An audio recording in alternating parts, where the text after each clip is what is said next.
안녕하세요. 오늘은 여러분이 보내주신 자료를 바탕으로 일본의 대불전에 대해 한번 깊이 파고들어 볼까 합니다.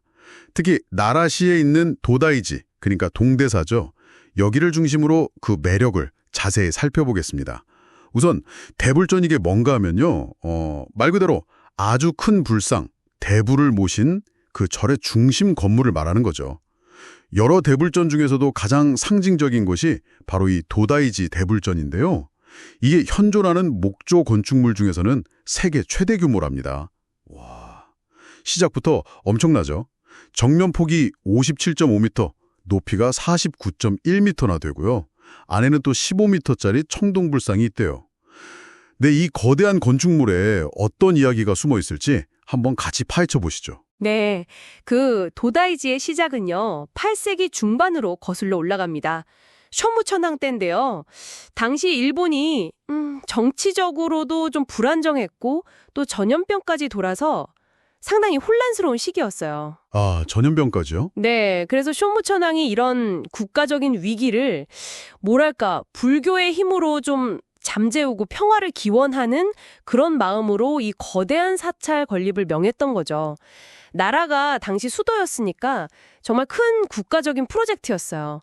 그래서 752년에 대불이랑 대불전이 완성됐을 때는 와, 정말 성대한 행사가 열렸다고 기록에 남아 있습니다. 이야, 8세기에 그런 큰 공사가 가능했다는 게 참 놀라운데요. 그런데 제가 듣기로는 처음 지어진 그 모습 그대로는 아니라고 하던데요. 혹시 맞나요? 아, 네, 맞습니다. 그 점이 또 어떻게 보면 흥미로운 부분인데요. 이 대불전이 1000년이 넘는 시간 동안 무려 2번이나 큰 전쟁 때문에 불타버렸어요. 비운이죠. 2번이나요? 헐. 네, 그래서 지금 우리가 보는 이 건물은 1709년, 그러니까 에도 시대에 다시 지어진 세 번째 건물인 셈입니다. 사실 처음 지어졌을 때보다는 폭이 한 3분의 2 정도로 줄어든 규모예요. 아, 규모가 줄었다는 건 처음 알았네요. 그런데도 여전히 세계 최대 목조 건축물이라니. 와, 그럼 원래는 진짜 어마어마했겠는데요? 그렇죠. 상상하기 힘들 정도였겠죠. 그렇게 거대한 목조 건물을 그것도 여러 번 다시 지을 수 있었던 비결은 뭘까요? 특히 지붕 무게가 엄청났을 텐데 말이죠. 바로 그 점이 건축 기술의 핵심이라고 할 수 있습니다. 재건 과정에서도 그냥 막 지은 게 아니라 전통 양식을 계속 따르면서 그 당시 최고의 기술을 다 동원했던 거죠. 최고의 기술이요. 예를 들면 어떤 게 있을까요? 예를 들면 그 거대한 지붕 무게를 분산시키려고요. 못 같은 걸 거의 안 썼어요. 네. 못을 안 썼다고요? 네. 대신 나무 부재들을 서로 이렇게 끼워 맞추는 방식인데요. 공포라고 부르는 아주 복잡한 결구 방식을 썼습니다. 기둥 위에서 여러 겹으로 나무 조각들을 뭐랄까 정교한 퍼즐처럼 짜맞춰서 지붕을 딱 받치는 거죠. 와, 나무 퍼즐처럼요. 설명을 들으니까 그 구조가 약간 머릿속에 그려지는 것 같아요. 대단하네요. 그렇죠. 이런 기술 덕분에 내부에는 기둥이 많이 필요 없어져서 그 거대한 불상을 모실 넓은 공간도 확보할 수 있었고요. 그러니까 이게 단순히 크게만 한 게 아니라 그 안에 엄청난 기술적 성취가 담겨 있는 겁니다. 기술뿐만 아니라 그런 문화적인 의미도 상당하겠네요. 아, 물론이죠. 이 도다이지랑 대불전은 그 역사적, 예술적 가치를 인정받아서요.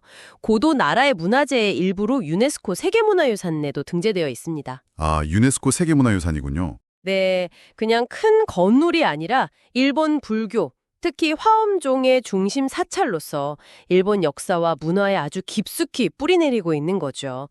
그래서 매년 정말 수많은 사람들이 이곳을 찾는 거고요. 가보면 정말 그 건축과 역사의 무게가 고스란히 느껴지는 그런 공간입니다. 자료를 보니까 도다이지 말고도 일본에는 인상적인 대불들이 더 있는 것 같아요. 가마쿠라 대불 같은 경우는 좀 느낌이 다르던데요? 아, 네, 맞아요. 가마쿠라의 고토쿠인 대불은 원래는 건물 안에 있었는데 그 건물이 태풍 같은 걸로 없어지고 나서 지금처럼 야외에 모시게 된 걸로 유명하죠. 약간 쓸쓸해 보이기도 하고요.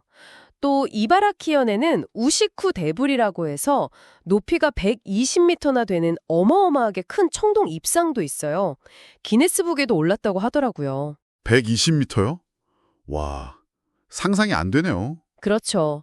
하지만 도다이지는 대불 자체도 물론 중요하지만 그 대불을 모시기 위해 지어진 대불전, 이 건축물 자체의 규모나 역사성, 그리고 상징성, 이런 면에서는 정말 독보적인 위치를 차지한다고 볼 수 있습니다. 그러니까 불상과 건축물이 하나가 되어서 완성되는 그런 특별함이 있는 거죠. 그렇군요. 단순히 크기만 비교할 게 아니라 각각의 대불과 대불전이 가진 그 고유한 역사와 의미가 중요하다는 말씀이시네요. 오늘 이렇게 쭉 이야기를 나눠보니까요.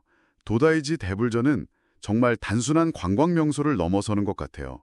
한 시대의 어떤 염원, 그리고 기술, 또 역사의 상처와 극복 과정, 이런 것들을 다 품고 있는 거대한 상징들 같다는 생각이 듭니다. 네, 정확하게 보셨습니다. 여기서 우리가 한 걸음 더 나아가서 생각해 볼 지점이 있는 것 같아요. 과거 사람들은 이 거대한 불상과 건축물 앞에서 과연 어떤 위안을 얻고 또 어떤 염원을 빌었을까? 그리고 모든 것이 정말 빠르게 변하고 또 기술이 모든 걸 해결해 줄 것처럼 보이는 지금, 오늘날을 사는 우리에게는 이런 압도적인 존재가 어떤 의미일까? 이런 걸 마주했을 때 우리는 무엇을 느끼고 또 어떤 질문을 스스로에게 던지게 될까요? 아마 여러분 각자 다른 답을 찾게 되지 않을까 싶습니다.